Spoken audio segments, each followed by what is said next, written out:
The Wonderful Wizard of Oz by L. Frank Baum. Chapter 15. The Discovery of Oz the Terrible.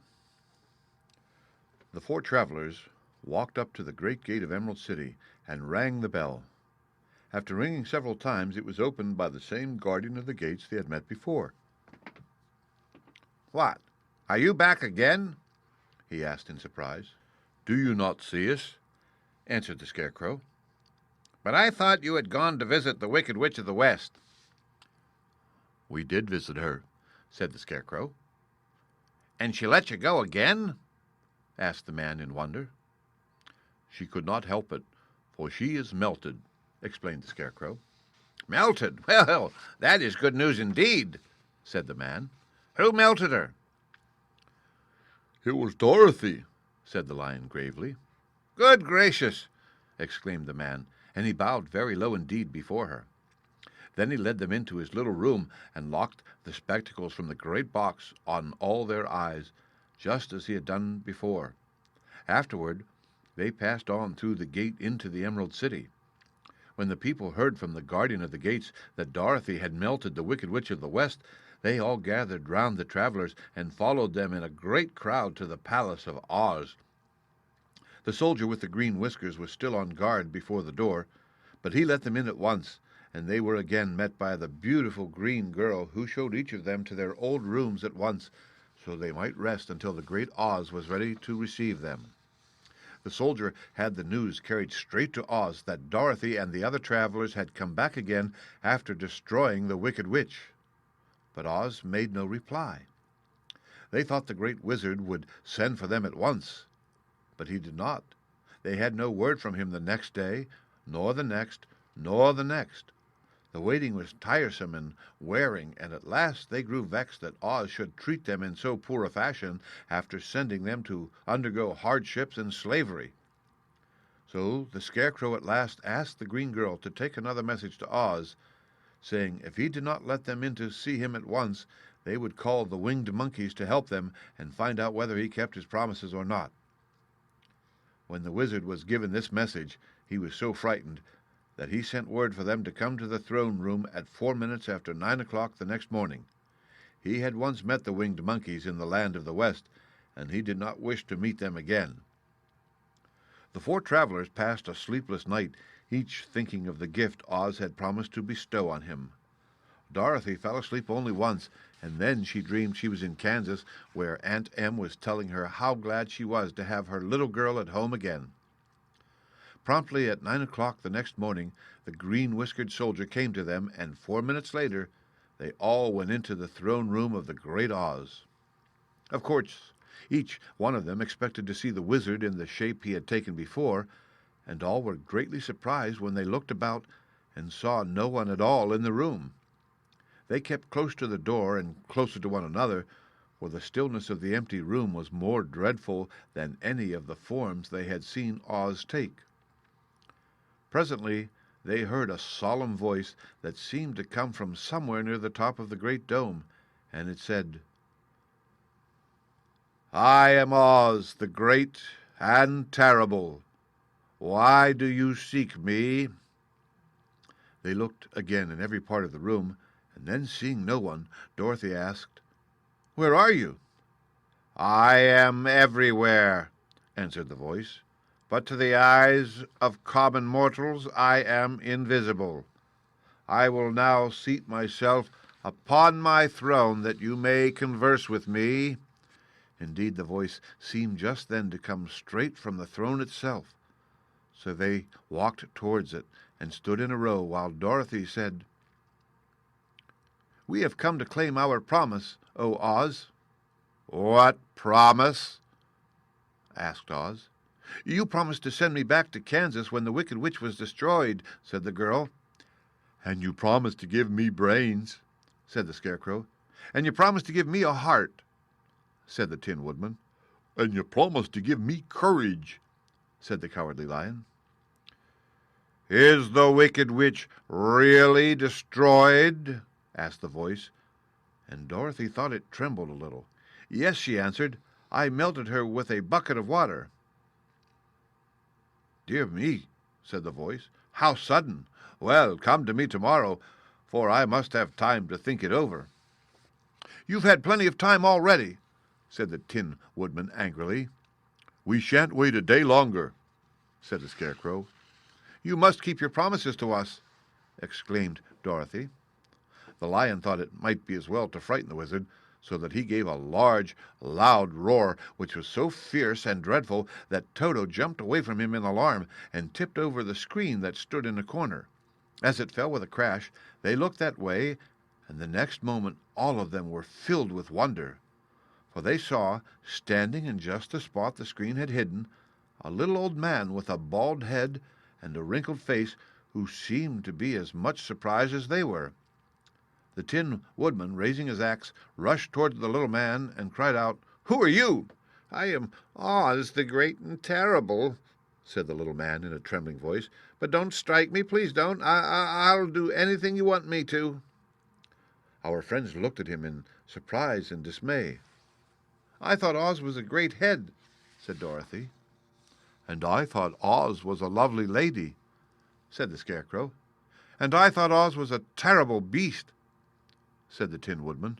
"And I thought Oz was a ball of fire," exclaimed the Lion.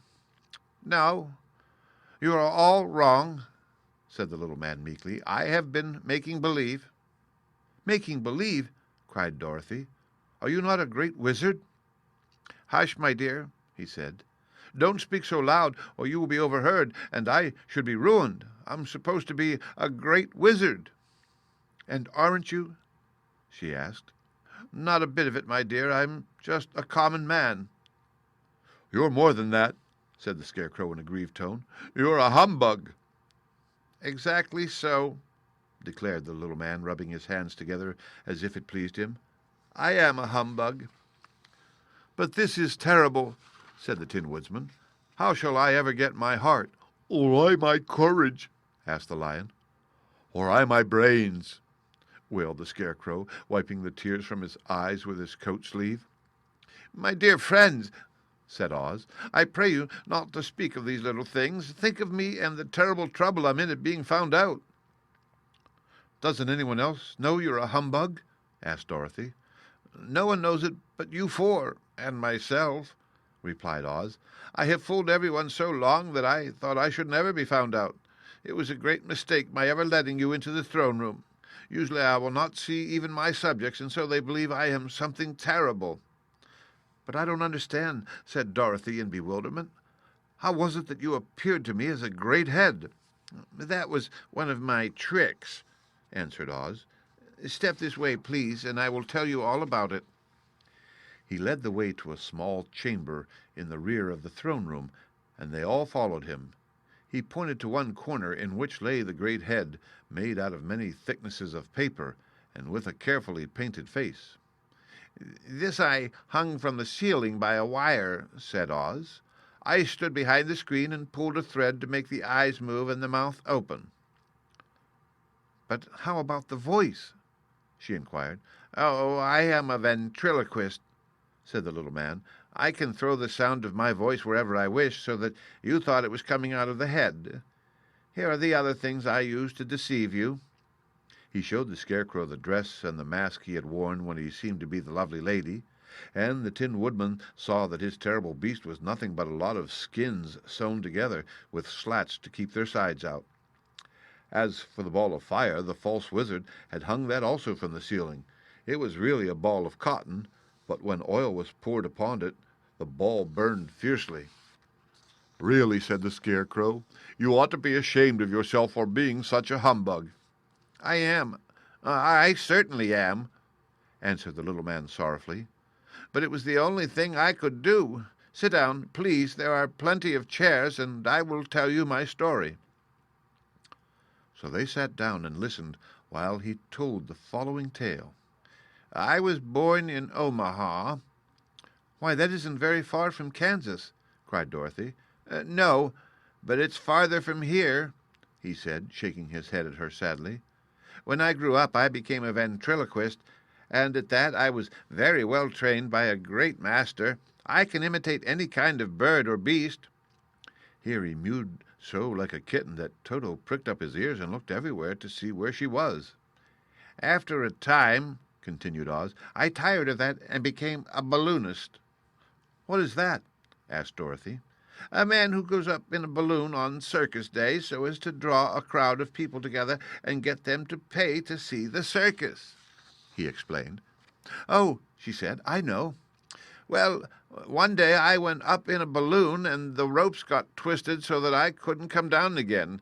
It went way up above the clouds, so far that a current of air struck it and carried it many, many miles away. For a day and a night I traveled through the air, and on the morning of the second day I awoke and found the balloon floating over a strange and beautiful country. It came down gradually, and I was not hurt a bit, but I found myself in the midst of a strange people who, seeing me come from the clouds, thought I was a great wizard. Of course, I let them think so because they were afraid of me and promised to do anything I wished them to.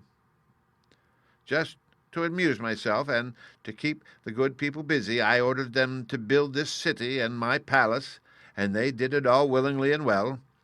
Then I thought, as the country was so green and beautiful, I would call it the Emerald City, and to make the name fit better, I put green spectacles on all the people so that everything they saw was green." "But isn't everything here green?" asked Dorothy. "No more than in any other city," replied Oz.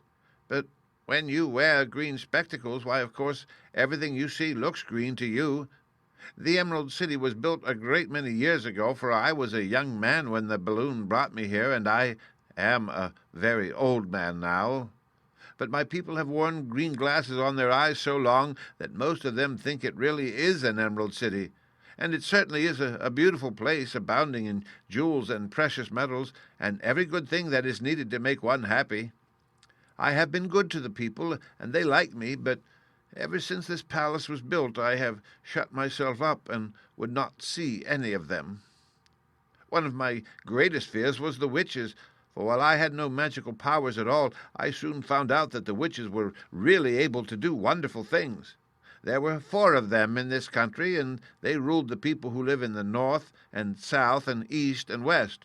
Fortunately, the witches of the north and south were good, and I knew that they would do me no harm, but the witches of the east and west were terribly wicked, and had they not thought I was more powerful than themselves, they would surely have destroyed me. As it was, I lived in deadly fear of them for many years, so you can imagine how pleased I was when I heard your house had fallen on the wicked witch of the east. When you came to me, I was willing to promise anything if you would only do away with the other witch. But now that you have melted her, I am ashamed to say that I cannot keep my promises." "I think you're a very bad man," said Dorothy. "Oh, no, my dear, I'm really a very good man, but I'm a very bad wizard, I must admit." "Can't you give me brains?" asked the Scarecrow. "You don't need them. You are learning something every day. A baby has brains, but it doesn't know much. Experience is the only thing that brings knowledge, and the longer you are on Earth, the more experience you are sure to get." "That may all be true," said the Scarecrow, "but I shall be very unhappy unless you give me brains." The false wizard looked at him carefully. "Well," he said with a sigh, "I'm not much of a magician, as I said, but if you will come to me tomorrow morning, I will stuff your head with brains. I cannot tell you how to use them, however. You must find that out for yourself." "Oh, thank you, thank you!" cried the Scarecrow. "I'll find a way to use them, never fear." "But how about my courage?" asked the Lion anxiously. "You have plenty of courage, I am sure," answered Oz. "All you need is confidence in yourselves. There is no living thing that is not afraid when it faces danger. The true courage is in facing danger when you are afraid, and that kind of courage you have in plenty." "Perhaps I have, but I'm scared, just the same," said the Lion. "I shall really be very unhappy unless you give me the sort of courage that makes one forget he is afraid." "Very well. I will give you that sort of courage tomorrow," replied Oz. "How about my heart?" asked the Tin Woodman. "Why, as for that," answered Oz, "I think you are wrong to want a heart. It makes most people unhappy. If you only knew it, you are in luck not to have a heart." "That must be a matter of opinion," said the Tin Woodman. "For my part, I will bear all the unhappiness without a murmur, if you will give me the heart." "Very well," answered Oz meekly. "Come to me tomorrow, and you shall have a heart. I have played wizard for so many years that I may as well continue the part a little longer." "And now," said Dorothy, "how am I to get back to Kansas?" "We shall have to think about that," replied the little man.